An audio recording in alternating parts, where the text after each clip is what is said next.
சுகுணன் அவர்கள் மிக மோசமான இனவாதி திட்டமிட்ட ரேல முதல் கருணாவோட அதுக்கு பிறகு ரணிலோட இப்போது சுகுணன் ஆர்டிஎச்எஸ் அவர்களை பற்றியும் பேசப்பட்டது. அவர் ஒரு இனவாதி என்று சொல்லப்பட்டது. உண்மையில் அவர் ஒரு விபத்துக்குள்ளாகி அந்த நிலையில் அங்கு இருக்கவில்லை. அவர் ஒரு முஸ்லீம் இல்லை.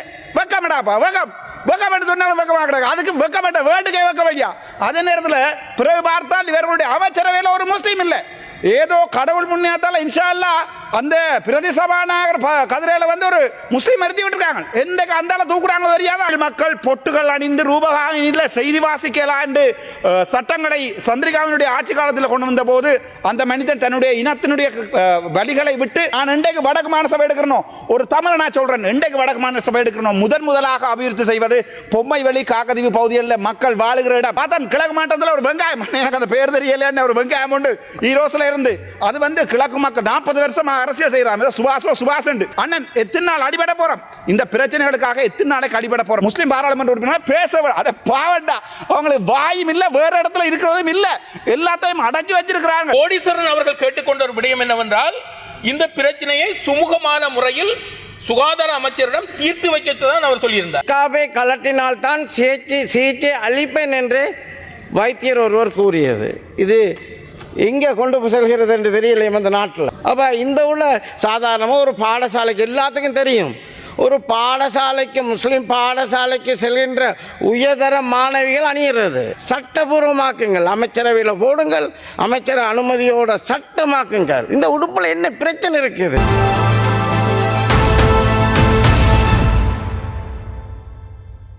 ஜெஃப்னாபடி நேயர்களுக்கு வணக்கம். அண்மை காலமாக உங்களுக்கு தெரியும் பேசி போகல இருக்க முக்கியமான பிரச்சனை இந்த கல்முனை சுகாதார உத்தியோகத்தர்களுடைய நியமனம் தொடர்பாக. அதாவது முஸ்லீம் பெண்களுடைய அந்த ஆடை பிரச்சனையால் வந்து அங்கே பதவியேற்க விடாமல் இப்போ இடம் மாற்றம் செய்யப்பட்டிருக்கிறார்கள். அந்த 9 பேர் என்ற விஷயம் சமூக ஊடகங்களும் பிரதான ஊடகங்களும் மிகப்பெரிய பேசு பொருளாக காணப்படுது. அந்த வகையில் இன்றைக்கு அது தொடர்பான விவாதம் பாராளுமன்றத்தில் காரசாரமாக இடம்பெற்றது. குறிப்பாக பாராளுமன்ற உறுப்பினர்கள் அர்ச்சுனா மற்ற காதல் மஸ்தான் ஸ்ரீநேசன் எம்பி என்ன எல்லாரும் அந்த பிரச்சனையை பற்றி கதைச்சிருந்தவை. அது தொடர்பான இந்த காணொலி தான் இந்த காணொலி அமைய போகுது. வாங்க காணொலிக்குள்ளே போகலாம். ඉන්ඩවානේ කතාවන්නවෝ අයි ගායන්නේ கௌரவ பிரதி சபாநாயகர் சபாநாயக கதிரையில் இருக்கும் பாராளுமன்ற உறுப்பினர்களே, இன்றைய தினம் முக்கியமாக நாங்கள் கதைக்க வேண்டிய விடயம் இந்த எங்களுடைய சிறப்பு பிரேணியை தவிர்த்து முக்கியமாக கதைக்க வேண்டிய விடயம் இந்த கிழக்கு மாகாணத்திலே இருக்கின்ற முஸ்லீம் மக்களுடைய அடிப்படை உரிமை தொடர்பான ஒரு சில விடயங்கள். இதிலே நான் ஏற்கனவே பல தடவைகள் பல இடங்களிலே தொடர்பாக கதைத்திருக்கிறேன். ஆனால் அண்மைய தினத்தில் எங்களுடைய பாராளுமன்ற உறுப்பினர் ஆதம்பாபா அவர்கள் ஒரு வீடியோ ஒன்றை பார்த்தேன். இன்றையோட எல்லா பிரச்சனையும் முடிந்து விட்டது, ஆகவே இதை ஒரு அரசியல் ஆக்காதீர்கள். மிகவும் சந்தோஷப்பட்டார்கள், நானும் ஒருத்தன். இரண்டாவதாக பார்த்தால் ஒவ்வொரு பாராளுமன்ற உறுப்பினர்கள் ஒரு சில பேரோட எங்களுடைய இளங்குமரனோட எங்களுடைய சுகாதார அமைச்சர் சேர்ந்து ஒரு மீட்டிங் இதோட எல்லாம் முடிந்து விட்டேன்னு நினைச்சேன். எல்லாம் முடிந்து விட்டேன். ஆனால் சரியான கவலை என்னென்றால் இன்றை வரைக்கும் அந்த 9 தாதிய உதவி உத்தியோகத்தர் 9 பேரும் இடமாற்றப்பட்டிருக்கிறார்கள். ஒரு மருத்துவனாக 10 வருடங்கள் இந்த இலங்கையினுடைய மருத்துவ சாலைகளில் மருத்துவ விடுதிகளில் வைத்தியசாலைகளில் நான் வேலை இருக்கிறேன். ஒரு அட்மினிஸ்ட்ரேட்டராக 2 வருடம் வேலை இருக்கிறேன். 2006ஆம் ஆண்டில் இருந்து இந்த மருத்துவத்துறையில் பேராதனை டென்டல் ஃபேக்கல்ட்டியிலிருந்து மருத்துவத்துறையில் இருந்திருக்கிறேன். ஆகவே ஒரு இனத்துக்கு என்னை பொறுத்த வரைக்கும் இதுக்கு சொல்லக்கூடிய ஒரே ஒரு வசனம், ஒரு இனத்துக்கு எதிராக நடக்கின்ற அடக்குமுறைகளை எந்த இனம் அடக்குகிறதோ அந்த இனத்திலிருந்து ஒருவன் கதைக்காவிட்டால் அந்த அடக்குமுறைகள் இனவாதங்கள் ஒரு நாளுமே இந்த நாட்டில் அழியாது. அந்த வகையில் பிஸ்மில்லாஹிர் ரஹ்மானிர் ரஹீம் என்னுடைய சகோதரங்களுக்கு நான் என்னுடைய கடைசி கிழமைகளிலே இந்த 4-5 நிமிடங்களை செலவழிப்பதை விட்டு என்னுடைய மக்கள் சார்பாக சந்தோஷப்படுகிறேன். நான் தொடக்கம் சொன்னான் வடக்கு கல்முனை வைத்தியசாலையில் வேலைகின்ற வைத்தியர் சுகுணன் அவர்கள் மிக மோசமான இனவாதி திட்டமிட்ட ரேல முதல் கருணாவோட அதுக்கு பிறகு ரணிலோட இப்போது அவர்கள் செய்கின்ற இந்த அரசியலில் இந்த அரசாங்கம் ஒரு முதுகெலும்பில்லாத அரசாங்கம். அன்றை நான் பார்த்தேன், எல்லை நிர்ணயம் செய்கின்ற அந்த அவர்களுடைய அந்த குழுவில் ஒரு முஸ்லீம் இல்லை. வெக்கமடாப்பா வெக்கப்பட்டு சொன்னாலும் வெக்கமாக அதுக்கு வெக்கப்பட்ட வேட்டுக்கே வெக்க வையா. அதே நேரத்தில் பிறகு பார்த்தால் இவர்களுடைய அமைச்சரவையில் ஒரு முஸ்லீம் இல்லை. ஏதோ கடவுள் புண்ணியத்தால் இன்ஷா அல்லாஹ் அந்த பிரதி சபாநாயகர் கதிரையில் வந்து ஒரு முஸ்லீம் மறுத்தி விட்டுருக்காங்க. எந்த அந்தால தூக்குறாங்களோ தெரியாத அந்தாலோட எதிர்கட்சி நல்ல உண்டு. என்னோட சொல்ல விரும்புகிறேன், என்னுடைய இனத்துக்கு எந்த ஒரு முஸ்லீம் நபராவது ஒரு காலத்தில் உதவி செய்திருந்தால் ஒரு பாராளுமன்ற உறுப்பினர் கடைசி கிழமைகளில் அந்த நன்றி கடனை செஞ்சோட்டு கடனை செய்து கொண்டு போவதுக்கு தான் அந்த சில நிமிடங்களை பாவிக்க ஆரம்பிக்கிறேன். நினைக்கிறேன் 1995ஆம் ஆண்டு MHA மாஸ்ட்ரம் அவர்கள் தமிழ் மக்கள் பொட்டுகள் அணிந்து ரூபவாகினியில் செய்தி வாசிக்கலாம் என்று சட்டங்களை சந்திரிகாவினுடைய ஆட்சி காலத்தில் கொண்டு வந்த போது அந்த மனிதன் தன்னுடைய இனத்தினுடைய வழிகளை விட்டு தமிழ் மக்களுக்காக போராடியது. அந்த நன்றி கடன் மட்டும்தான் இன்றைக்கு என்னுடைய பேச்சுக்கு முக்கியமான காரணம். அன்று அவர் சொன்ன அந்த ஆங்கில வார்த்தைகளை மறுபடியும் வாசிக்கிறேன். I wish to quote something from the Holy Quran. People's destiny will not be changed unless the people change their destiny. சகோதர முஸ்லிம் மக்கள்கிட்ட நான் கேட்க விரும்புகிறது, என்னுடைய இனத்திலிருந்து உங்களுடைய இனத்துக்கு கல்லறியப்படுமாக இருந்தால் அந்த கற்களை எங்களுடைய இதயம் தாங்கிக் கொள்ளும். இதே நேரத்தில் நாங்கள் பாராளுமன்றத்தில் இல்லாத காலத்தில் எங்களுடைய இனம் நோக்கி உங்களுடைய முஸ்லிம் அடிப்படைவாதிகள் யாராவது எந்த இனவாத கருத்துக்களை தெரிவித்தால் அன்றைக்கு நாங்கள் எதிர்பார்க்கிறோம் உங்களுடைய பாராளுமன்ற உறுப்பினர்களை இந்த பாராளுமன்றத்திலே கதைப்பார். நான் இருக்க போவதில்லை, இந்த பாராளுமன்றத்திலே நான் இருக்க போவதில்லை. ஆனால் அன்று நான் எதிர்பார்க்கிறேன் வடக்கு மாகாண சபை வருமாக இருந்தால், இன்றைக்கு சொல்லுகிறேன் பொம்மை வழி காக்கை தீவு பிரதேசங்கள் தான் வடக்கு மாநிலத்தில் அதிமோசமாக சுகாதாரத்துறை சீரழிந்த ஒரு பிரதேசமாக இன்று வரைக்கும் இருக்கிறது. கடந்த ஆண்டுகளில் முஸ்லிம் மக்களை யாழ்ப்பாணத்தில் மீள குடியமர்த்துகிறோம் என்ற பெயர்வையில் அந்த இடத்துல போய் பாருங்க, பொம்மை வழியை போய் பாருங்க காக்கதீவை. நான் இன்றைக்கு வடக்கு மாநில சபை எடுக்கிறோம், ஒரு தமிழ் நான் சொல்றேன், இன்றைக்கு வடக்கு மாநில சபை எடுக்கிறோம். முதலாக அபிவிருத்தி செய்வது பொம்மை வழி காக்கதீவு பகுதிகளில் மக்கள் வாழுகிற இடம். அடுத்த மழை என்றவுடனே சரதகடி கொண்டு போய் நிற்பாங்க. ஏனென்றால் உதவித்தொகை கொடுக்கிறோம், டயஸ்போராட்ட காசு வேண்டி முஸ்லிம் மக்களுக்கு கொடுக்குறோம். அது இல்லை, ஒரு இனம் பாதிக்கப்படுகின்ற போது அந்த எந்த இனம் படுத்துகிறதோ அந்த இனத்திலிருந்து கதைப்பதுதான் ஒரு முழுவெலும்புள்ள ஒரு மனிதனுடைய வேலை. இதை நான் இன்னும் உங்களுக்கு சொல்ல விரும்புகிறேன். இந்த விடயம் சேகுவேர் அவர்களால் எழுதப்பட்டது. தவறை தவறு என்று சொல்லாவிட்டால் நீங்கள் தான் அடிமைத்தனத்தின் மிக கீழ்த்தரமான நிலைமையில் இருக்கிறீர்கள் என்று சொல்லி சேகுவேரா சொல்லி போட்டு போயிருக்கிறார். ஆகவே இந்த விடயத்தில் நாளை சிறப்பு பேரணை ஒன்று கூட நான் போட்டிருக்கிறேன் இந்த பாராளுமன்றத்தில். தமிழ் மக்கள் சார்பாக என்னுடைய நகமும் சதையுமாக வாழ்ந்த இந்த பார்த்தன் கிழக்கு மாவட்டத்தில் ஒரு வெங்காயம், எனக்கு அந்த பேர் தெரியல, ஒரு வெங்காயம் ஈரோஸ்ல இருந்து அது கிழக்கு மக்கள் 40 வருஷமாக அரசியல் செய்யறாங்க. சுபாஷ் எனக்கு விளங்கல் என்னென்றால் இந்த வரைக்கும் சொல்லுறேன், கிழக்கு மாகாணத்தில் தமிழீழ விடுதலை புலிகளால் கொலைகள் நடந்தால் இந்த ஈரோஸ் மாதிரியான இந்த கட்டமைப்புகள் தான் முஸ்லிம் மக்களை வெட்டி கொன்றது. அது ஒட்டுமொத்தமாக எங்களுடைய தேசிய தலைவர் பிரபாகரன் கையில் போய் விழுந்தது. அதே நேரத்தில் முஸ்லிம் மக்கள் ஒரு சில பேர் செய்த இந்த கொலைகள் தான், ஒரு சில பேர் செய்த இந்த இதுதான் ஒட்டுமொத்த முஸ்லிம்களையும் தமிழ் மக்களையும் இந்த வரைக்கும் பிரித்து வைத்திருக்கிறது. அடிபட்டு எவ்வளோ ஆழமாடா அடிபட போறோம், எனக்கு விளங்கல. காதர் மஸ்தான் நாங்காடன் அண்ணன் எத்தனை நாள் அடிபட போறோம், இந்த பிரச்சனைகளுக்காக எத்தனை நாளைக்கு அடிபட போறோம். இன்றைக்கு நாங்கள் நிப்பாட்டுறோமோ பாராளுமன்ற உறுப்பினர் கோடீஸ்வரன் கதைக்கிறார். அந்த விடயத்தில் எங்களுடைய சுகாதார அமைச்சருக்கு நன்றி சொல்லி ஒரு 9 உதவியாளர்களை இடம் மாற்றுவது அல்ல எங்களுடைய தீர்வு. நான் நாளைக்கு சிறப்பு பேரணை போட்டிருக்கிறேன். அவர்களுக்கு கட்டாயம் போலீஸில் இணைவதற்குரிய யூனிஃபார்ம், அதே நேரத்தில் இன்றைக்கு கூட கழுபோட வைத்தியசாலையில் போனால் என்னோட இன்டர்ன் செய்த பிள்ளைகள் 3 பேர் 2 பேர் முஸ்லீம் பிள்ளைகள். என்னோட இன்டர்ன் செய்த பிள்ளைகள் இன்றைக்கு அவளை கன்சல்டன்ட், அவளையோட சேர்ந்தா நான் இன்றைக்கு இன்டர்ன் செய்தேன். அவளை ஸ்காப் போட்டிருப்பாளவே, அவளை என்னுடைய தங்கச்சி மாதிரி. ஆனால் இன்றைக்கும் எனக்கு விளங்கையில் இந்த சமூகத்தில் அரசாங்கத்தில் இருக்கிற இவங்களை பேசாதீங்கடா, கவலையா இருக்கு. முஸ்லீம் இனத்திட்ட ஒரே ஒரு வேண்டுகோள், இந்த பாராளுமன்ற உறுப்பினர்கள் முஸ்லீம் பாராளுமன்ற உறுப்பினர் பேச அதை பாவண்டா, அவங்களுக்கு வாயும் இல்லை, வேற இடத்துல இருக்கிறதும் இல்லை, எல்லாத்தையும் அடைஞ்சு வச்சிருக்கிறாங்க. அவங்களால கதைக்கலாது. அவர்களுடைய நிலைமை அவங்க எங்களுடைய கேண்டீனில் வந்துருந்து கதைக்க தான் எங்களுக்கு விளங்கும். அவங்க சொல்லித்தான் நாங்கள் இதில் கதைக்கிறோம். ஆகவே கௌரவ சபாநாயகர் அவர்களே அது தொடர்பாக அரசாங்கம் முக்கியமாக நடவடிக்கை எடுக்க வேண்டும். මේක සිංහලෙන් කියලා ඉවර කරනවා. සමහරලාට මේක මගේ අන්තිම සතිය වෙන්නදී සමහරට තව සතියක් මට එන්න පුළුවන්. මම ඇත්තටම මේ පාර්ලිමේන්තුව එනකොට ගොඩක් බලාපොරොත්තු තියාගෙන ආවා. නම අනුරුද්ධ සානායකට සපෝට් එකක් දෙන්න කියලා ටී-ෂර්ට් එක දාගෙන හිටපු පොරක්නේ. එතකොට ගොඩක් හිතාගෙන ආවා මේ රටේ සම්පූර්ණම ලස්සන වෙලා මේ වල්පල ටිකක් අයින් කරලා වල්පල ටිකක් ගෙන තියනවා කියලා අන්තිමට අපි ගෙනලා තිබ්බේ මේ පාර්ලිමේන්තුව කක්කුස් මාලිව. හරිද? කක්කුස් මාලිවයි උගණ්ඩා නංගිවයි ගෙනලා තිබ්බේ පාර්ලිමේන්තුව. මම ඇත්තටම කනකාට වෙනවා මේ පාර්ලිමේන්තු එම්පි ගැන මේ නගිටලා ස්ටොප් වොච් එක බලාගෙන කතා කරන ඕන විදියට මේ පාර්ලිමේන්තුව පත් කරලා තියෙනවා. ඇත්තටම ඔයගොල්ලෝ හිතලා බලන්නකෝ. ඔයගොල්ලෝට ගර්ල්ෆ්‍රෙන්ඩ් කෙනෙක් ඉඳලා ඒ ගර්ල්ෆ්‍රෙන්ඩ් හැමදාම බොරුවක් කියනවනම් පච්චයක් ගහනවනම් රැට නිදාගන්නත් කැමති වෙයිද? නෑනේ. ඒ වගේ තමයි අපේ රටට අපේ ලොක්කාව අපි 2024 දැම්මා. හැමදාම කියන්නේ බොරුනේ යන්නේ.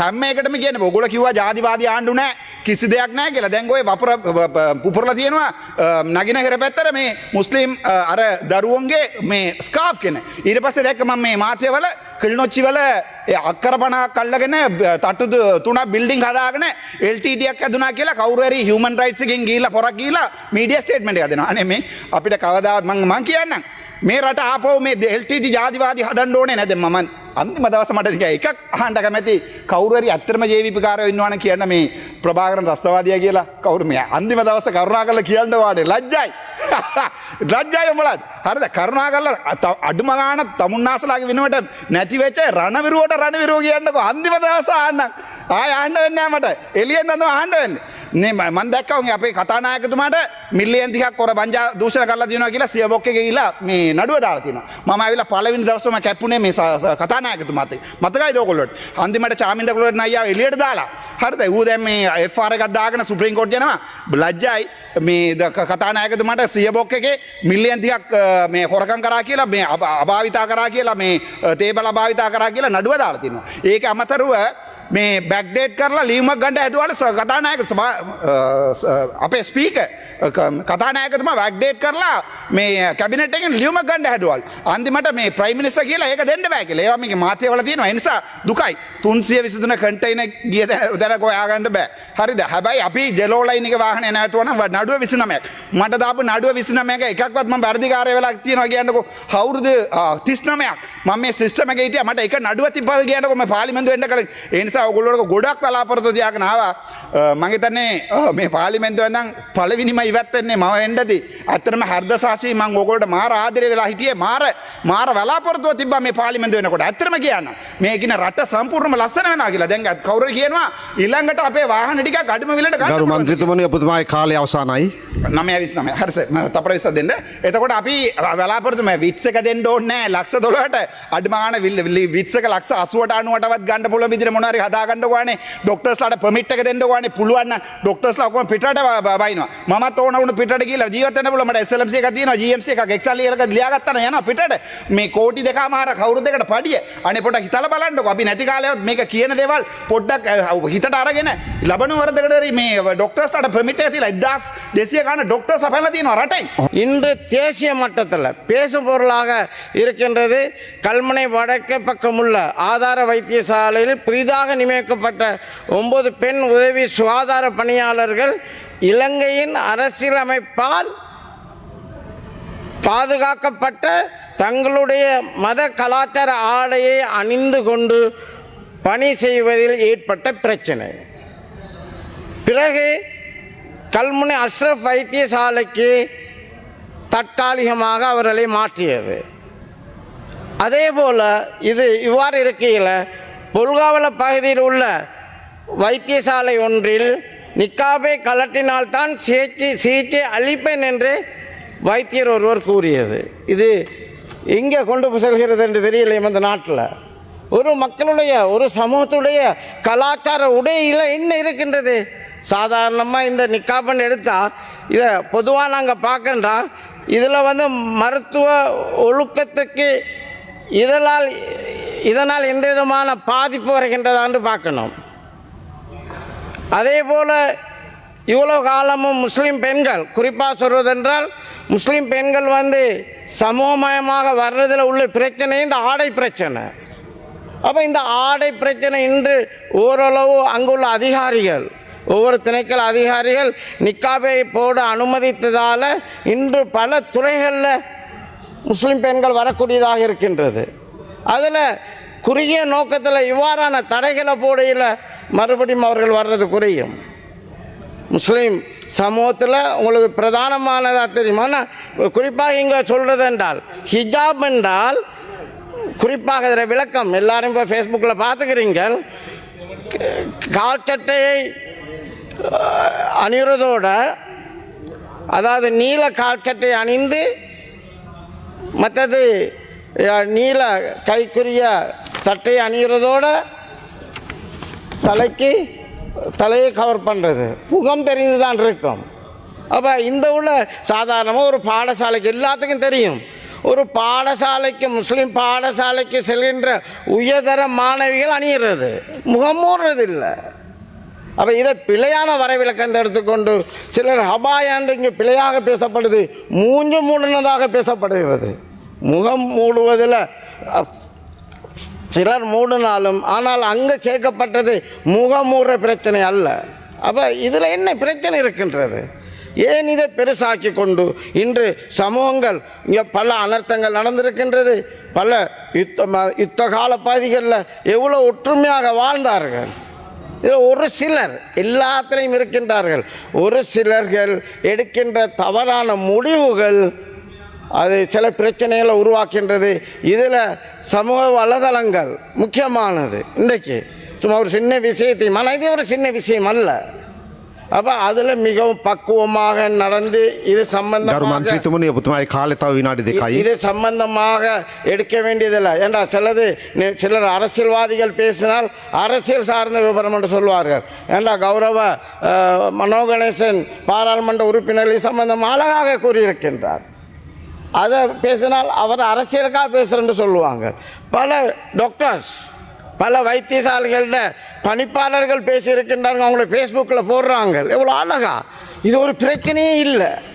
அப்போ ஆனால் நான் இப்போ என்ன சொல்கிறேன் என்றால், இது காலத்துக்கு காலம் மக்களுக்கான சுற்று நிருபங்களை ஒவ்வொரு ஒரு அமைச்சர் வரையில் தங்களுக்கு தேவையான முறைகளில் அடிக்கிறதும் மாற்றுறதும் அரசாங்கங்களும் செய்கிற இந்த வேலைகளை இதை விட்டுட்டு சட்டபூர்வமாக, சட்டம் இருக்குது, அரசியல் யாப்பில் இருக்குது, இருந்தாலும் இந்த சுகாதாரத்துறையில் இந்த பிரச்சனை வர்றதால சட்டபூர்வமாக்குங்கள், அமைச்சரவையில் போடுங்கள், அமைச்சர் அனுமதியோட சட்டமாக்குங்கள். இந்த உடுப்பில் என்ன பிரச்சனை இருக்குது?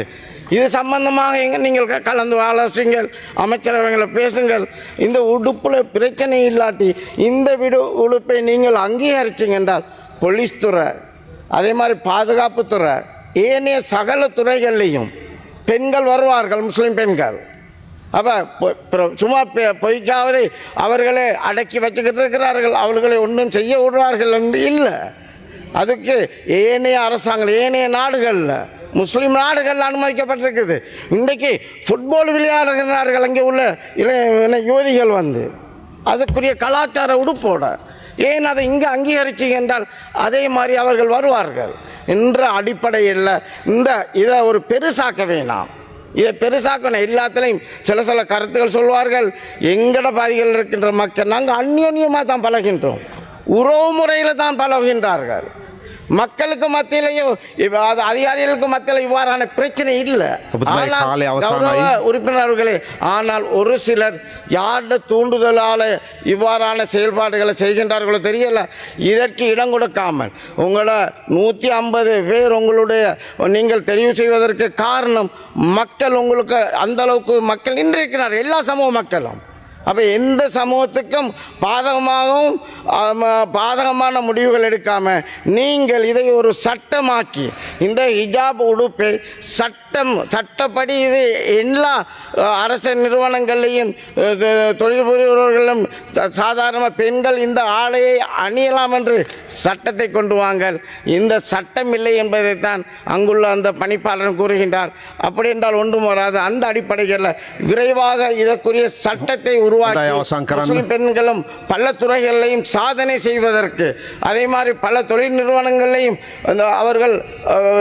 அவர்களுடைய ஊழியம் சேவைகளை செய்வதற்குரிய ஒரு சாத்தியமான திட்டத்தை, சாத்தியமான செயலை செயல்படுத்துமாறு கேட்டு நிறைவு செய்கின்றேன். நன்றி. இந்த சுகாதார உதவியாளர் நியமனம் பற்றி பரவலாக எல்லோரும் பேசிக் கொண்டிருக்கின்றார்கள். இந்த விடயத்தை பேசக்கூடாது என்று இருந்தாலும் கூட சில பேச்சுக்கள் பேசியதன் பின்னர் அதை பற்றி நான் அறிய வேண்டிய தகவல்களை சொல்ல வேண்டியிருக்கின்றது. இதற்கு முன்பு பேசிய ஒரு பிரதி அமைச்சர் அழகாக சொல்லியிருந்தார், எந்த ஒரு வார்த்தைகளை கேட்டாலும் உண்மைகளை கண்டறிய வேண்டும். திருக்குறள் கூறுகின்றது, எப்பொருள் யார் யார் வாய் கேட்பினும் அப்பொருள் மெய்ப்பொருள் காண்பது அறிவு. யார் யார் என்ன கதையை கதைத்தாலும் உண்மைகளை கண்டறிய வேண்டும் என்று சொல்லப்படுகின்றது. ஜோகர் சுவாமி சொல்லியிருக்கின்றார், விளங்கு முன் விளம்பாது என்று சொல்லியிருக்கின்றார். ஆகவே இந்த விடயம் நான் அறிந்ததும் மூத்த சில நிர்வாக அதிகாரிகள், நிர்வாக உத்தியோகத்தர்கள் அந்த வைத்தியசாலையில், அந்த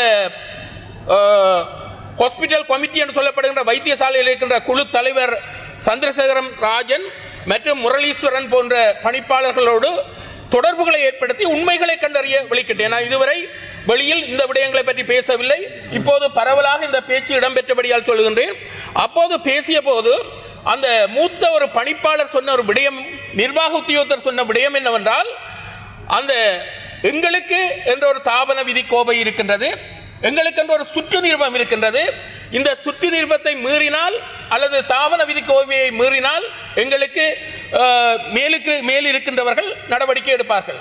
அந்த அடிப்படையில் தான் தாபன விதி கோவைக்கு அமைவாக சுற்று நிருபத்துக்கு அமைவாகத்தான் நான் செயல்பட்டிருக்கின்றோமே ஒழிய நாங்கள் பாரபட்சம் காட்டவில்லை. தற்போது சுகுணன் ஆர்டிஎச்எஸ் அவர்களை பற்றியும் பேசப்பட்டது. அவர் ஒரு இனவாதி என்று சொல்லப்பட்டது. உண்மையில் அவர் ஒரு விபத்துக்குள்ளாகி அந்த நிலையில் அங்கு இருக்கவில்லை. அவர் ஒரு இனவாதி என்று சொல்லப்படுகின்றது. அவர் உண்மையில் அந்த நேரத்தில் இருக்கவில்லை. அவர் விபத்து ஒன்றுக்குள் சிக்கி அவர் நீண்ட காலமாக வைத்தியசாலை ஒன்றில் அனுமதிக்கப்பட்டிருந்தார். அடுத்து கோடீஸ்வரன் அவர்களை பற்றி சொல்லப்பட்டது. கோடீஸ்வரன் அவர்கள் சுகாதார அமைச்சருக்கு நன்றி கூறினார் என்ற விடயம். கோடீஸ்வரன் அவர்கள் கேட்டுக்கொண்ட ஒரு விடயம் என்னவென்றால், இந்த பிரச்சனையை சுமூகமான முறையில் சுகாதார அமைச்சரிடம் தீர்த்து வைக்கத்தான் அவர் சொல்லியிருந்தார். அந்த அடிப்படையில் இதற்கான ஒரு தீர்வு கிடைத்திருக்கின்றது என்பதை அமைச்சர் சொன்ன போது அவருக்கு நன்றி சொன்னார். வேறு ஒன்றும் அவர் வித்தியாசமாக சொல்லவில்லை. பிரச்சனை தீர்க்கப்பட வேண்டும், தீர்க்கப்பட்ட பிரச்சனைக்கு அவர் ஒரு நன்றி சொன்னார். அவர் தவறாக எதுவும் சொல்லவில்லை. ஆகவே நான் சொல்லக்கூடிய ஒரு விடயம் என்னவென்றால், only 1 minute. ஆகவே நான் சொல்லக்கூடிய ஒரு விடயம் என்னவென்றால், உண்மையில் இந்த சமூக ஊடகங்களில் ஒரு சிறிய விடயங்களை பெரிதாக்கி அதை பற்றி மோசமான விமர்சனங்கள் செய்கின்ற போது எங்களிடமும் இதை பற்றி பேச சொல்லி பலர் கேட்டார்கள். நாங்கள் பேசவில்லை. ஏனென்றால் ஒவ்வொருவரும் பேசி பேசி இந்த பிரச்சனையை பூதாகரமாக விஸ்வரூபம் எடுக்கக்கூடாது என்பதற்காக நாங்கள் இருந்தாலும் இது பற்றி எல்லோரும் பேசியபடியால் இதற்குரிய விளக்கம் அந்த பணிப்பாளர் சொன்னது, எங்களிடம் இருக்கிற தாபன விதிக்கோவை சுற்றி நிறுவனத்துக்கு அமைவாக நாங்கள் செயல்பட்டோமே ஒழிய யாரையும் நாங்கள் வஞ்சிக்கணும் என்ற எண்ணத்தில் செயல்படவில்லை என்றுதான் குறிப்பிட்டார்கள். எனவே இந்த விடயத்தை தான் நான் சொல்லுகின்றேன். இந்த சட்டங்களில் திருத்தங்கள் வருகின்ற போது அதன் பின்னர் அவர்கள் அதை பின்பற்றுவார்கள் என்பதையும் கூறிக்கொண்டு இந்த இடத்தில் இந்த சந்தர்ப்பத்தை தந்ததற்காக நன்றி கூறி